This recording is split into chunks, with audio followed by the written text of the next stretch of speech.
വയനാട്ടിലെ കാര്യം വലിയ കഷ്ടം തന്നെയാണ്. മനുഷ്യന് പുറത്തിറങ്ങാൻ പറ്റാത്തൊരവസ്ഥ. എന്താ അപ്പോൾ ഇതിനൊരു പരിഹാരം? നല്ല പ്രവർത്തനമാണ് വനംവകുപ്പിന്റെയും ജില്ലാ ഭരണകൂടത്തിന്റെയും ഭാഗത്ത് ഉണ്ടായിട്ടുള്ളത്. പക്ഷെ നാട്ടുകാർക്ക് പേടില്ലാതിരിക്കൂ. മന്ത്രിയുടെ ഈ പഞ്ചാരവാക്കിലൊന്നും ഓർക്ക് സമാധാനം കിട്ടിയില്ല. പക്ഷേ ആ നടപടികൾ കൊണ്ടൊന്നും സ്വാന്തന വാക്കുകൾ കൊണ്ടൊന്നും ജനങ്ങളെ തൃപ്തിപ്പെടുത്താൻ കഴിയുന്നില്ല എന്ന അറിവ് ലഭിച്ചപ്പോഴാണ് ആ അറിവ് ലഭിച്ചപ്പോൾ നാട്ടുകാരെ തൃപ്തിപ്പെടുത്താൻ വേണ്ടി മന്ത്രി ഒരു തന്ത്രം പ്രയോഗിച്ചു. കടുവനെ പാട്ടുപാടി മയക്കാന്ന് തീരുമാനിച്ചു.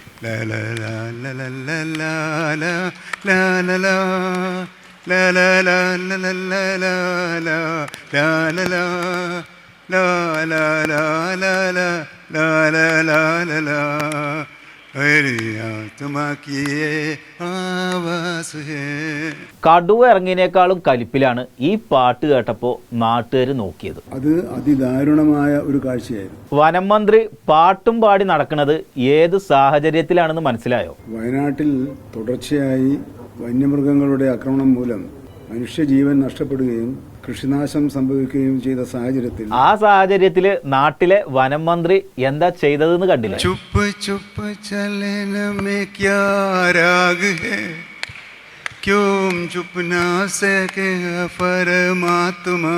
ഇനി ആ പാട്ട് പാടിയ നിന്നെ ഞാൻ കൊല്ലും. പാട്ട് കേട്ടോര് ഒന്നാന്തരം കമന്റ് പറയാൻ തുടങ്ങി. അദ്ദേഹത്തിന് എങ്ങനെ ചെയ്യാൻ കഴിഞ്ഞു? അതാണ്, വയനാട്ടില് മനുഷ്യന്മാര് കൊടുമ്പിരി കൊള്ളുകയാണ്.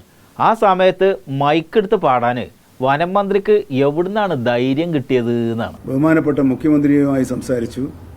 അദ്ദേഹവും ഇത്തരം നടപടികൾ അനിവാര്യമാണ് എന്ന് ഞങ്ങളെ അറിയിക്കുകയുണ്ടായി. എന്ത് പാട്ട് പാടാനോ? അതിനെന്ത് തീരുമാനം എടുത്താലും ഞാൻ എന്റെ പിന്തുണയുണ്ട് മന്ത്രിക്ക്. മന്ത്രി ചെയ്തോളാനാ പറഞ്ഞത്. മുഖ്യമന്ത്രി വയനാട്ടിൽ വേണ്ട കാര്യങ്ങൾ ചെയ്യാനാണ് പറഞ്ഞത്. മന്ത്രി കേട്ട ഉടനെ തന്നെ മൈക്കെടുത്ത് പാടാൻ തുടങ്ങി. അങ്ങനെ ഒരു നല്ല സ്ട്രോങ് പിന്തുണ മുഖ്യമന്ത്രി നിന്ന് കിട്ടിയാൽ ഏത് മന്ത്രിക്കാണ് ഒരു സന്തോഷം തോന്നാതിരിക്കുക കാര്യങ്ങൾ ചെയ്യാനുള്ള ആത്മവിശ്വാസം കിട്ടുക?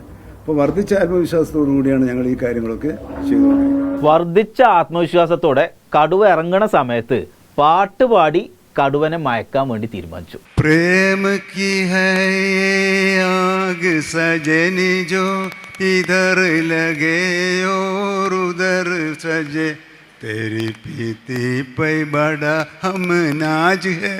പക്ഷെ ഈ പാട്ട് കേട്ടപ്പോ മുഖ്യമന്ത്രി എന്താ പറഞ്ഞേ? അദ്ദേഹം ഒന്നേ പറഞ്ഞുള്ളൂ, മനുഷ്യന്മാർക്ക് സമാധാനം കൊടുക്കണം. മുഖ്യമന്ത്രി മാത്രമല്ല, പാട്ട് കേട്ടവരൊക്കെ കടുവനെ പിടിച്ചില്ലെങ്കിലും വേണ്ടില്ല, അവിടെയുള്ള ആളുകൾക്ക് കുറച്ച് മനസ്സമാധാനം കൊടുക്കുന്നു പറഞ്ഞു. ഇത്രയും നിരുത്തരവാദപരമായ പ്രവർത്തനം നടത്തുന്ന ഒരു ഡിപ്പാർട്ട്മെന്റും ഗവൺമെന്റും കേരളത്തിൽ ഇതുവരെ കണ്ടിട്ടില്ല. പാട്ടിനെതിരെ കുറച്ച് കമന്റുകൾ ഇങ്ങനെ വന്നു തുടങ്ങിയപ്പോൾ മന്ത്രിക്ക് പരിസരം മനസ്സിലായി. നിങ്ങളുടെ ഒരു വിമർശനം കേട്ടപ്പോൾ എനിക്ക് തോന്നുന്നു ഞാൻ കുറച്ച് ശ്രദ്ധിക്കേണ്ടതായിരുന്നു തോന്നി. അത്രയേ ഉള്ളൂ. പാട്ട് പാടിയാല് കടുവ മയങ്ങൂലാന്ന് വയനാട്ടിൽ എത്തിയപ്പോൾ നാട്ടുകാർ മന്ത്രിക്ക് കാണിച്ചു കൊടുത്തു.